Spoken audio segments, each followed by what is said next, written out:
जी हाँ दोस्तों, स्वागत है आप सबका हमारे YouTube channel real one education पर। मैं हूँ जयप्रकाश। आज हम लोग ट्रिपल सी एग्जाम के ऐसे प्रश्नों के बारे में देखेंगे जो कि आपके एग्जाम में पूछे गए हैं। और आपको थंबनेल देखकर पता ही चल गया होगा कि आज हम कैसे प्रश्नों के बारे में पढ़ने वाले हैं। तो फटाफट एक बार वीडियो को शेयर और चैनल को सब्सक्राइब और वीडियो को लाइक कर दीजिए। और पहला प्रश्न आपकी स्क्रीन पर लग गया है कि OCR का पूर्ण रूप क्या होता है। OCR का पूर्ण रूप क्या होता है। 4 ऑप्शन है जिसमें से ऑप्शन नंबर आपका सी बिल्कुल सही है, ऑप्टिकल कैरेक्टर रिकॉग्निशन। और नेक्स्ट प्रश्न है कि कैश मेमोरी कंप्यूटर में किस पीढ़ी से आरंभ की गई थी। 4 ऑप्शन है, पहली पीढ़ी, दूसरी पीढ़ी, तीसरी पीढ़ी और लास्ट ऑप्शन है चतुर्थ पीढ़ी। कैश मेमोरी कंप्यूटर में किस पीढ़ी से आरंभ की गई थी, तो करेक्ट आंसर है ऑप्शन नंबर सी, तीसरी पीढ़ी। और नेक्स्ट प्रश्न है कि निम्न में से लाइन डेजी व्हील का ड्रम किसके प्रकार हैं।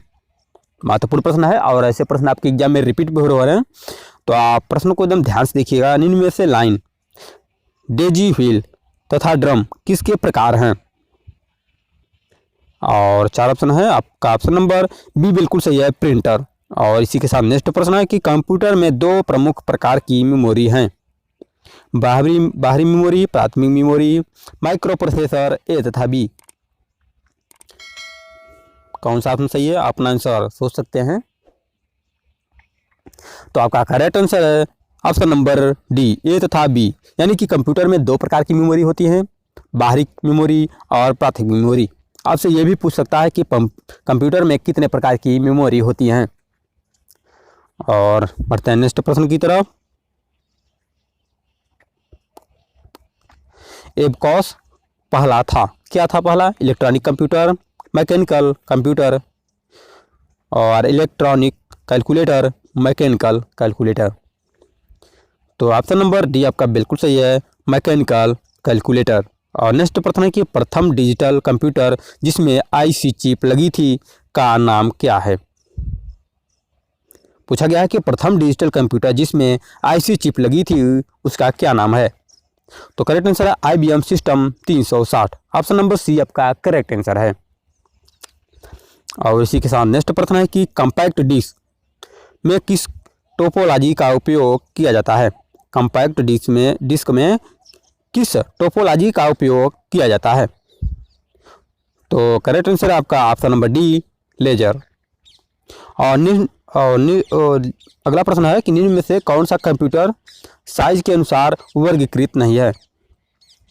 कौन सा कंप्यूटर साइज के अनुसार वर्गीकृत नहीं है, mini computer, micro computer, main frame computer या डिजिटल कंप्यूटर। करेक्ट आंसर है option number D, digital computer. और नेक्स्ट प्रश्न है कि निम्न में से प्रथम पीढ़ी के कंप्यूटर की प्रोसेसिंग की गति किस में मापी जाती थी। प्रथम पीढ़ी के कंप्यूटर की प्रोसेसिंग की जो गति होती थी वह किस में मापी जाती थी। तो ऑप्शन नंबर ए आपका बिल्कुल सही है, मिली सेकेंड में। और नेक्स्ट प्रश्न है कि निम्न में से कौन सी भाषा कंप्यूटर सीधे समझ नहीं पाता। कौन सी भाषा है जो कंप्यूटर सीधे तरीके से समझ नहीं पाता। मशीनी भाषा, असेंबली भाषा, उच्च स्तरीय भाषा, ए और सी दोनों।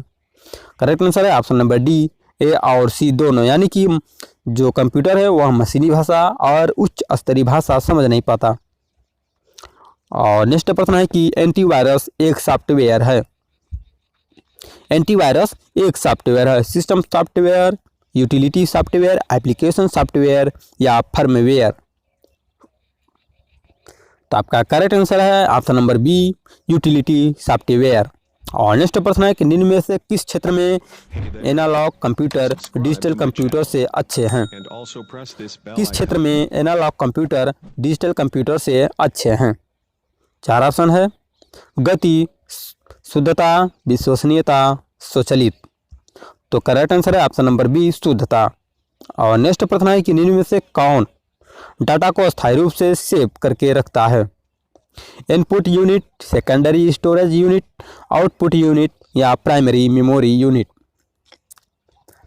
पूछा गया है कि कौन डाटा को अस्थायी रूप से सेव करके रखता है। तो आपका करेक्ट आंसर है option number B, secondary storage unit. और नेक्स्ट प्रश्न है कि निम्न में से कौन सी मेमोरी मुख्य मेमोरी के रूप में प्रयोग होती है। कौन सी ऐसी मेमोरी है जो मुख्य मेमोरी के रूप में प्रयोग होती है।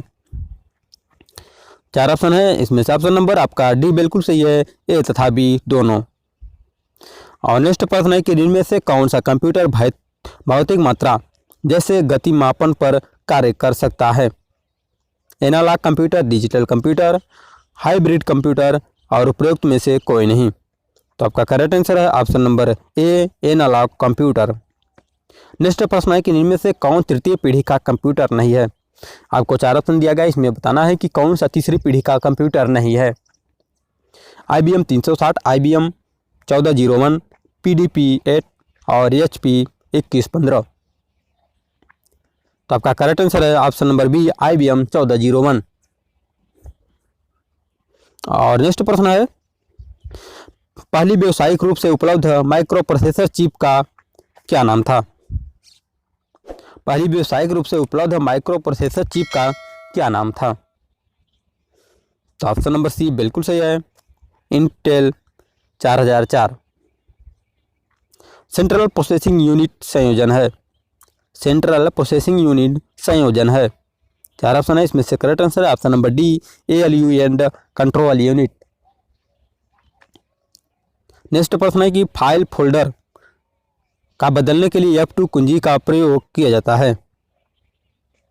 क्या बदलने के लिए?